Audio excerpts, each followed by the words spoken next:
Alright, I'm Ben Newton. I'm a product manager at DMI.io, and I'm going to talk to you guys a little bit about data and data marketplaces.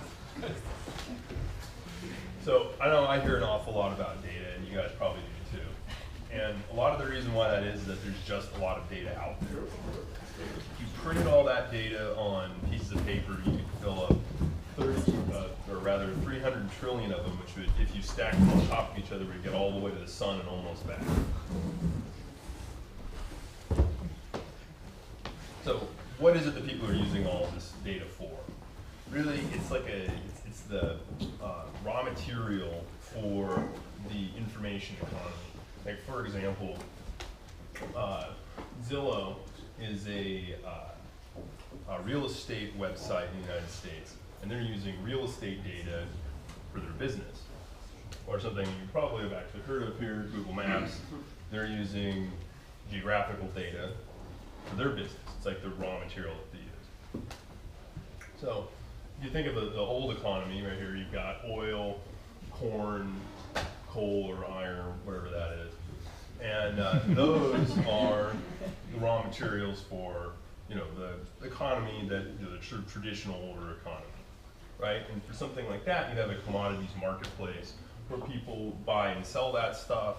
Supply and demand signals are sent to and fro. People know how much things cost. They know if someone wants something, things like that. So you'd think there'd be something sort of like that for data. Well, there's not. There's just where it goes. No one's comparing things. No one really knows. It's all siloed. It's all niches within industries, and people aren't really comparing things. So despite all of that, people are doing a lot of things in the data industry. Let's talk a little bit about that. And the way I think about this is you have three basic roles in data. You have originators, aggregators, and users. Originators are the people that are producing the data either as their primary activity or as a byproduct of their main business. Aggregators are taking that, productizing that, and then selling it. And then users are the ones who are the people who are ultimately taking this stuff and buying it and making business decisions with that data. So here's some examples of that three-role thing I was talking about before. So you have people that are taking in, say, real estate data. This is a U.S. example. The multiple listing service there, or the MLS. It's just a list of who's buying what it's sold for, things like that.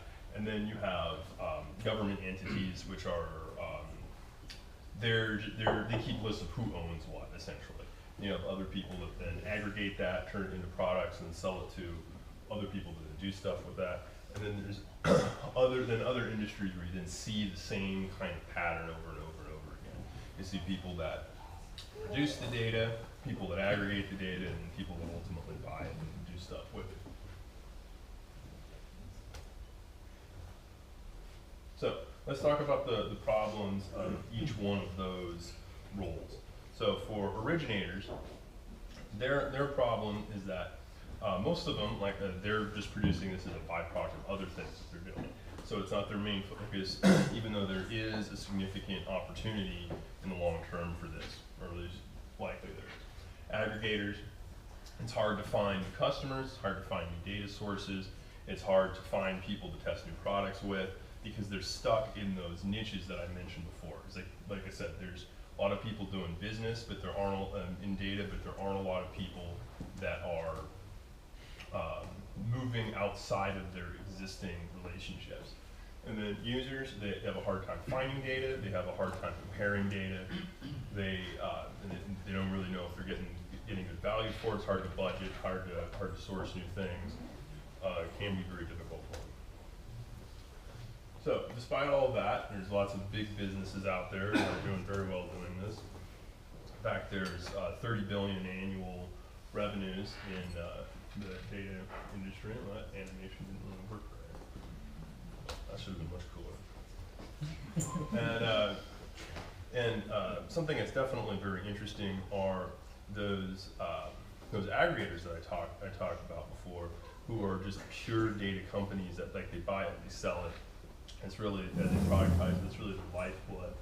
There's thousands of these things, and they have billions of dollars in revenue every year.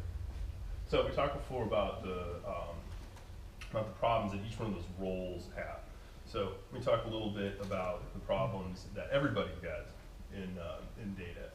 So no one really knows how much any of this stuff costs. It's like I said before, there's nothing like a commodities marketplace. There's no place where people are actually comparing these things, particularly across different types of data and in different industries.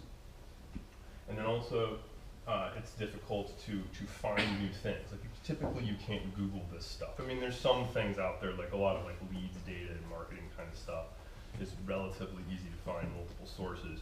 But there's a lot of other interesting stuff out there, even in something that's pretty well developed, like real estate in the US, it can be a little bit difficult. And as soon as you start getting away from stuff like that, like you're just not gonna find things on the internet. And if it's not out there, people aren't searching for it. It's like you have the chicken and egg problem. Like how do you even know if anyone wants it if they're not really looking for it? And then also, let's say for example, you've mostly solved the problem, or you sort of solved it, and or you want to solve a like problem or a different problem. Well, if you're locked into these relationships you already have, you may not be able to find anything else. There just may not be anything else out there. So now you see all these guys who are sad before, now they're happy.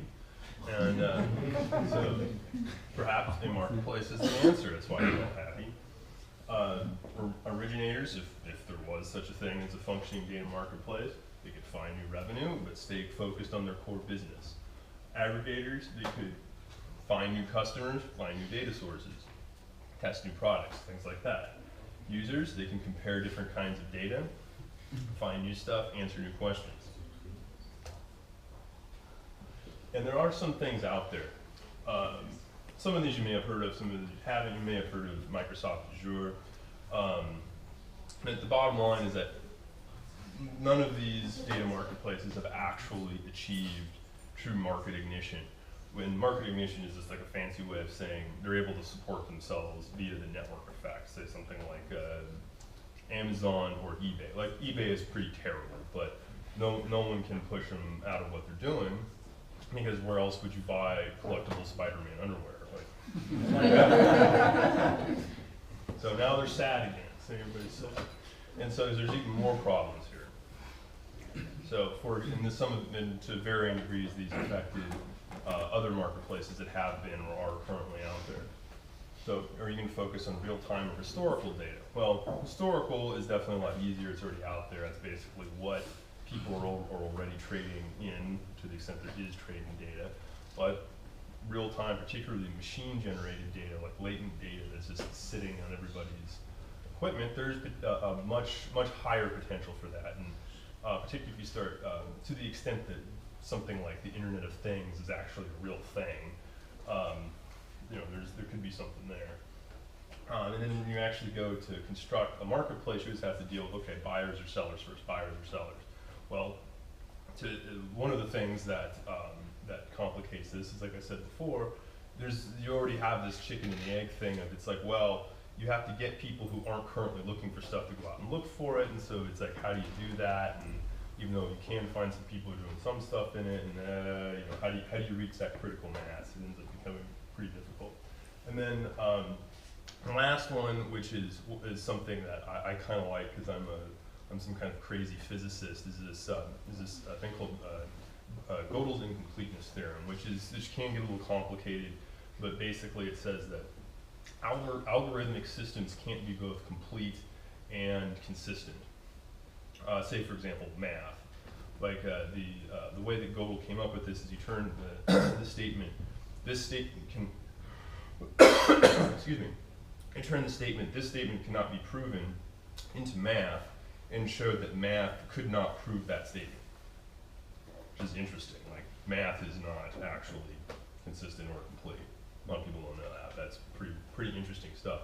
And if you actually have a marketplace that you are purporting to sell people data that then they're going to go make decisions on, you might want to be able to actually claim that at some point you won't catastrophically fail because we just didn't include something because, you know, this is fundamentally flawed from the beginning. So no, look, they're all happy again because there are possible answers to this stuff. So historical is easier, really. I mean, like, people have tried the real-time stuff before, info chimps. They just built a bunch of pipes and APIs and stuff. It was really, really cool, and somebody paid them some money for it, but they're not a data marketplace anymore.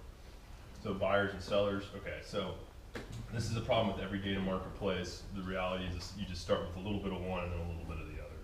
And if you're Amazon and you want to compete with Etsy, you just suddenly show up with 5,000 sellers. But you don't really need to do it like that. You can just start with a little bit of one and a little bit of the other. And then so the Gödel's incompleteness theorem, that one's interesting because you have to come up with a way to construct the meta schema for your marketplace such that it's not algorithmic, which is interesting. But basically, what that really means is that it just can't be, in real operational terms, is it just can't be it can't be a closed system. Like, the people in the marketplace have to play a significant role in the way that this stuff is displayed and the way it's connected. Like, you can't curate it, you can't put your fingers into the data and do stuff with it. It just has to be like people like, oh, this is what I think it is and this is how I characterize it. And ideally you'd want that on both sides of the trade, both the buyers and the sellers. And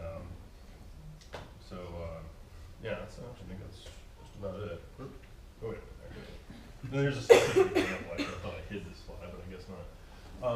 So you're maybe wondering, what the hell am I talking about with any of this? Valid question. And so here's a specific example. This is a company, SKLD. They're where I'm from in Denver in the US. And they take real estate data, like just basically like government stuff that says, this guy owns this, is really all it is. This person owns this parcel of land.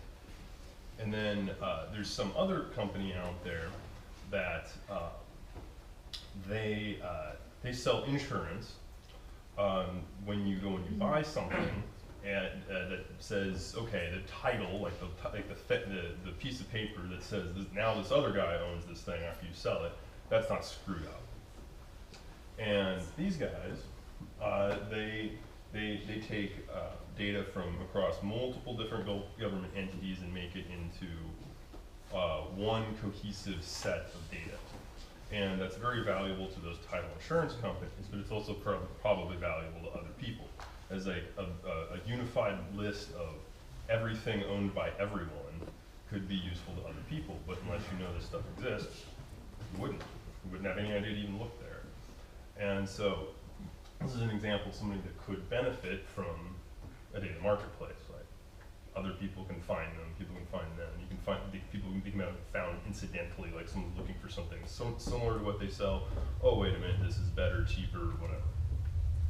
So anyway, that's just about it. Any questions? All right.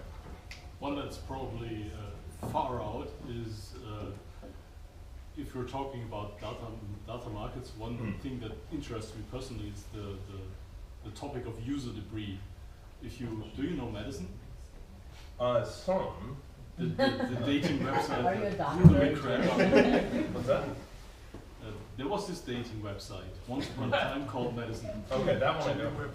And it had, I don't know, the factor was 8 million men on 340,000 female profiles, of which 80% were constructed out of user debris floating around in the internet. Interesting. Yeah, I think that's a buyer and seller kind of. Yeah, I guess somebody could do something like that, although the reality is that those sorts of things are all, like that space of data where you're essentially reaching into all of the like marketing stuff that's out there. I think I just very briefly mentioned it. That's like the lead data, like leads data, lead generation stuff, marketing data. That's where you would that's how you find stuff like that, and that's I think less interesting because there's already a pretty robust trade in that, and then it's also just kind of a little gross. For example, of like sort of what you just referenced, like there's like effectively just fake dating profiles made up of stuff some guy culled from some weird, you know, person that's found this stuff on the internet. Like that's just kind of gross. But some people are already doing that. Really, it's like I would think other things are more interesting. Ultimately, I mean, to some extent, you're always going to have to touch on that a little bit because you need to deal with people at some point. And so then you have to have like, okay, how do you uniquely identify them? You know? And so there's always going to be a little bit of this, like, okay, like even like with this real estate example, like there's some guy, like this is all in the US, this is like publicly available stuff. And it ran in most places it is. You know, it's got some guy's name and address on it. Like, you know, you can go out and find them. You can connect it with other stuff potentially. You have a lot of things out there. But yeah, I wouldn't like what kind of weird junk spam do I send to somebody is not a very interesting business decision to solve. Like I think that's most of it done. Right. A question adding on to that, how much does data volatility factor into data markets? Because you talked about real estate, and I imagine that that's pretty stable data. Okay, so this is so I would actually, I understand what you mean. So this is how I would explain that, is that, so remember I mentioned before you kind of have like different niches of data or different like sort of points of origination of the same kind of data or whatever. It's sort of where you end up with, I guess, like fault lines or say just like here's like this kind of data and here's this other kind of data and they're supposed to be the same thing or they're similar, but then they're like in different formats. So these guys actually are a good example of how someone deals with that, where what their real value that they're adding is that they're taking data that doesn't really, it's about the same thing but it looks different, like to different standards in different formats, and they're turning it into one format. And so like having so like here's the analogy to volatility. So let's say like with no in a situation with no marketplace, but you have some commodities. Say for example, like go back to the earlier example of the traditional commodities. Let's say there was no commodities marketplace. People would still be buying and selling them, but they'd be like price A over here and price B over here. And then so if the cost of transporting, taking delivery and transporting it from like A to B, you can still make a profit, someone's going to do that. Like there's going to be some kind of like arbitrage going on there. And so a situation like where you have like a marketplace where you can see different people doing that, like you'll in the same way that you would with the normal commodities marketplace, like those differences will even out of the time. It'll be less volatile, like in one sense of the meaning anyway. Does that make sense? So the thing is that standardization decreases standardization and comparability. Comparability, yeah. Decreases volatility. Yes, because you'll be able to. It will actually increase the opportunity for arbitrage, and then which then decreases the actual difference. Yeah, that makes sense. Cool. All right. I have a question. How much does data protection play a part in this kind of marketplace? So I would say that is one of the key functions that the marketplace like the key value, one of the key bits of value that the marketplace operator is actually adding to this, because and that happens on multiple levels. first, there's making sure nobody's doing anything illegal or just generally gross with personally identifiable information. No, something like this weird dating site thing we were talking about earlier. Like, you know, that's weird. Like, no one wants that kind of crap. And the other would be that people who have data, they may not want certain other kinds of people to have it. Like, let's say, for example, you had like UPS and like DHL, okay?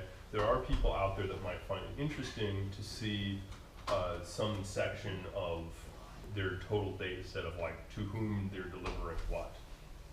But then they wouldn't want the other one to see it, for example. Like they'd want to be able to protect that from their competitors.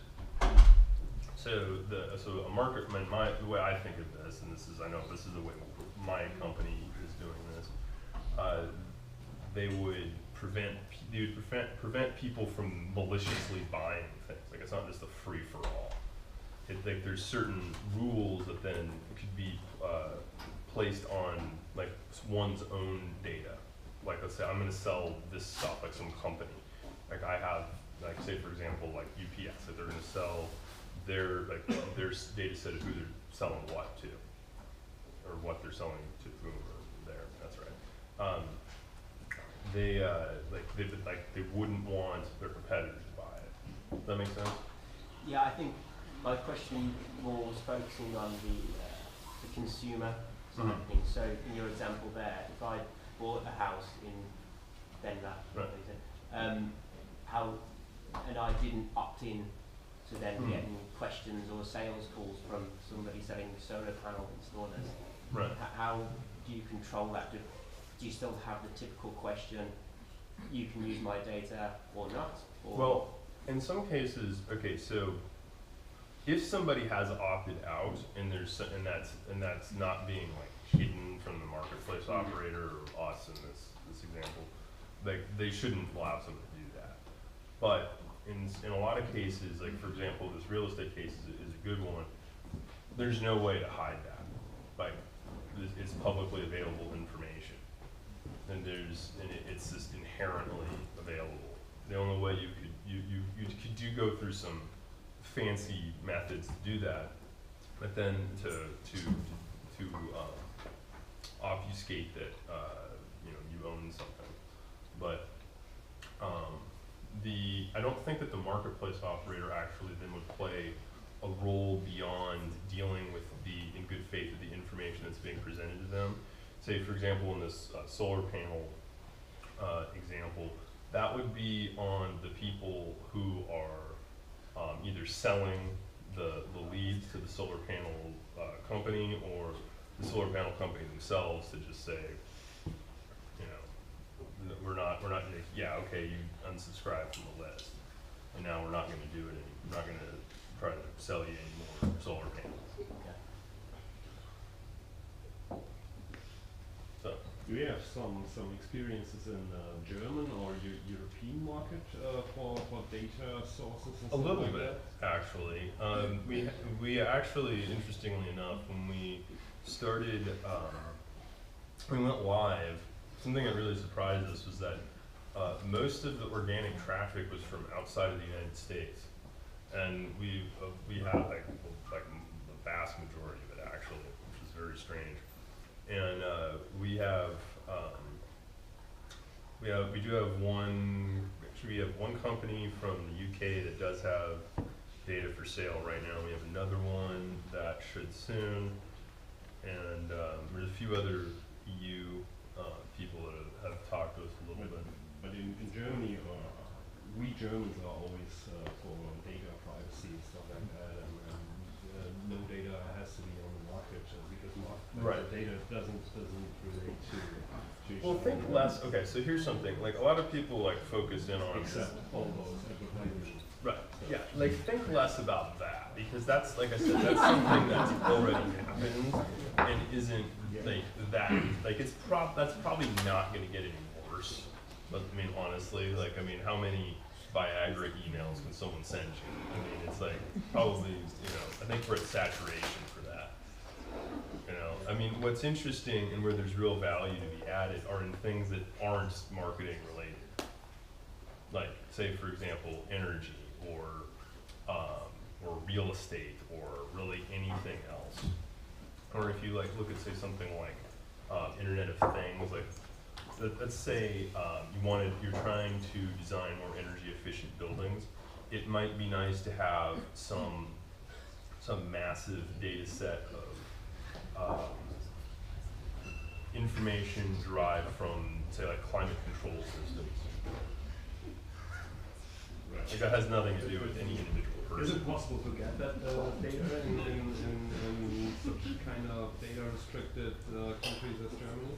My understanding actually about that is that, and someone correct me if I'm wrong, is that the law doesn't actually say that in the EU that anybody's data is actually not allowed to be collected. It's only that the server has to be outside of the EU. I mean, right. So Sadly, right. yeah. So write your representative or something like that. Like, it sounds like, I mean, if you're asking me if that's a good way to do it, I think that's kind of silly. Do you think that like ENBW, a big energy company here in Karlsruhe and responsible for at least on Baden, is willing to sell some data? Or They may or do they you may also not. think that they don't, well, they just want to get some data? I would imagine that they would actually be more of a buyer rather than. You don't understand it. Oh, I saw that. But anyway, they would. I think that. I think that they'd be more of a consumer, and actually, interestingly, the privacy thing is just part of why that would be, because I would imagine that there's similar laws here as in the U.S. where they're just, and also there's competitive business reasons involved. It's the same thing where they're not trying to sell their like internal information about customers. And there's another bit of logic to why some of that stuff is the case. Like let's say, like look at companies that really do know a whole lot about you already, like the energy company, your cable company, your ISP, Google, Facebook, people like that. Those companies, I think I may have forgotten to mention this before, but those three roles, the originator, aggregator, end user, like those are just roles. Like any person or company can sit in one or all three or two of those at any given point in time or multiple points in time. So like Facebook, they are originator, aggregator, and end user. That's what they are. Same thing with Google. Like that's basically what their businesses are. And to some extent, your ISP also. So they don't have there's stuff that they're just never going to sell. There's just no reason to, because and there's always going to be room for walled gardens of that type, both for legal reasons and business reasons. But yeah, I would imagine the energy company they don't sell that stuff in the U.S. They're never going to, I imagine. Don't know why they do that here. Thanks.